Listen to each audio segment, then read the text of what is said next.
Hello my beautiful viewers on my channel, James Higgins Open World. Well, what we got for you today on this episode of James Higgins World of Strange Powers, episode 8, is Parallel Universe Stories, so stay tuned, 1 second.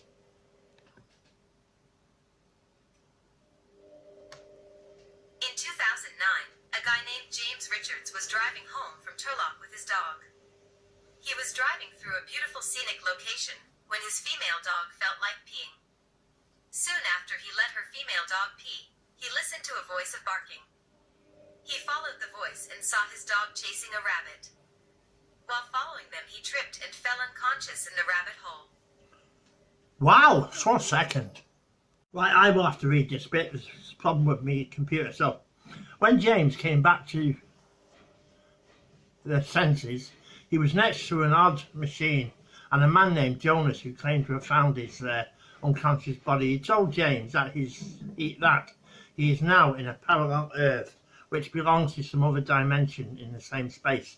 Together they talked about a lot of stuff about both Earths and similarities and differences between both, while chatting about pop culture in their respective universes. James found that the popular band The Beatles still existed and actively making music in that dimension. Wow! 1 second. Richards managed to steal a cassette of the Beatles labelled Everyday Chemistry, which has songs that never existed in our dimension. He even uploaded the songs to a website and called it The Beatles Never Broke Up.com. Well, what do you make of that? Eh? That parallel universe story. Wow! Eh? 1 second. Just 1 second. Oh, well, here's the next story. I woke up and everything was somewhat different. Just 1 second. Just 1 second. When Lorena Garcia got up out of bed one day in the summer of 2008 in her apartment in Madrid, little did she know life was about to change in a bizarre way, and it began the very moment that she woke up. Her bed sheets were not the same ones that she remembered when she went to bed the night before. Initially she ignored it even though she was disturbed by the change, but this was only the beginning. More dramatic changes were yet to come. Just 1 second. Just 1 second. The drive to work was uneventful, but when she arrived she found out that she now worked at a different department in a different location in the same building. Her manager, whom she did not know and never met, somehow knew her. When she realized that she was no longer at the department that she had worked at for the past 20 years, she had to look at the company directory to find out where she was supposed to be. This event was so unsettling that she went back home claiming illness. Just 1 second. Just 1 second. If this wasn't weird enough, Lorena was about to be hit by another change that would be more personal. She had broken off a relationship about a half a year earlier, but now her boyfriend had no idea that this had happened, and it doesn't end there. For the past few months she had begun dating again with a man that was a local in her neighborhood, but when she tried to find him, he didn't exist. When she filed a report concerning his disappearance, the police told her there was no record of him. Wow, just 1 second. Wow, hey? Unbelievable, eh? Wow. 1 second and we'll get to the next story. Wow. Right, just 1 second. There we go. Four girls took a wrong turn and found themselves driving in an entirely different, unknown environment. The ladies had been driving on black asphalt in the desert, but after taking a wrong turn, they said, they found themselves driving on white cement, surrounded by grain field and a lake. They spotted a building with a large, neon sign making up illegible, random squiggles, and as they pulled in for assistance, a large group of tall men poured out of the front door seeming shocked and upset, waving their arms at the girls. Then, the girls realized these tall men didn't even appear to be human, so they freaked out and drove off. While the girls were driving away, they noticed four peculiar, egg-shaped automobiles mounted on tricycle-style wheels were following them. They sped ahead until the mysterious vehicles were out of sight, and when they reached the canyon and drove all the way back through it, they'd somehow returned to the desert they were originally in, glad to be back, but unable to figure out the mysterious place they'd just gone, or how they arrived there. Wow! Hey, wow! Just 1 second. Just 1 second and we'll be back. Right, here is the next story. Wait till you hear this. Pedro Oliva Ramirez. Just 1 second. Here we go. At around 11 p.m. on November 9th, 1986, Pedro Oliva Ramirez claims he was driving from Seville, Spain to the town of Alcalá de Guadaira.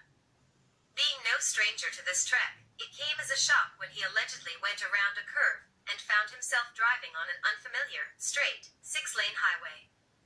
He was surrounded by foreign structures and bizarre terrain. He felt a sensation of heat, while a chorus of voices rang out in the distance. One voice stood out among the others, telling him that he had just been teleported to another dimension. The cars around him, which passed at intervals of exactly 8 minutes, were outdated and either white or beige with dark, narrow rectangles for license plate. Wow! Just 1 second. Just 1 second. Here we go. After about an hour of confused driving, Ramirez found a turnoff to his left, where signs stood pointing to Alcabla, Malaga, and Seville. Ramirez began driving toward Seville, but when he stopped, he was astonished to find he was looking at his home in Alcalá de Guadaira. When he retraced his steps, he could not locate the crossroads, the road sign, or the 6-lane highway again. Wow! Just 1 second. Just 1 second. Gadianton Canyon. Hello, welcome back. Right, here's another parallel universe story. Just 1 second, here we go.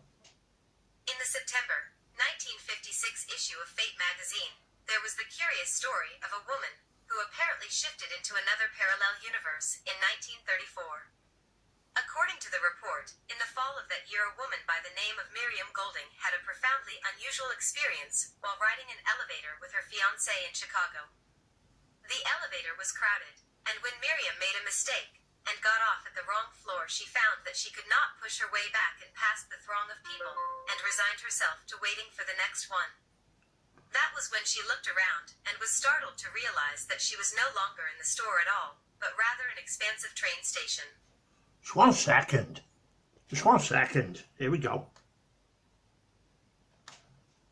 The enormous railway station she found herself in was allegedly bustling with fevered activity, with throngs of travelers rushing to their trains and booming announcements of arrivals and departures echoing through the air.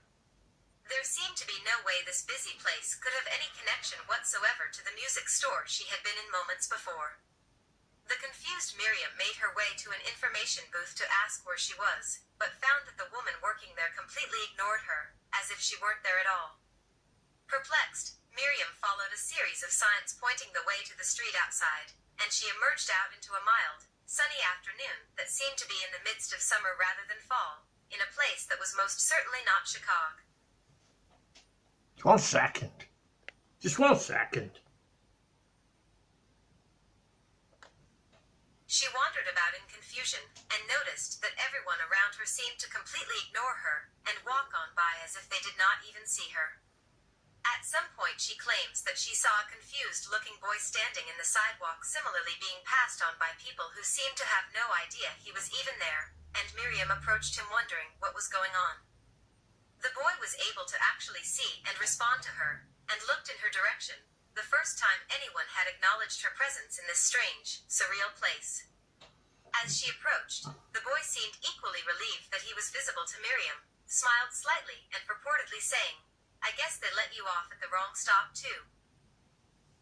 Wow, just 1 second. Just 1 second.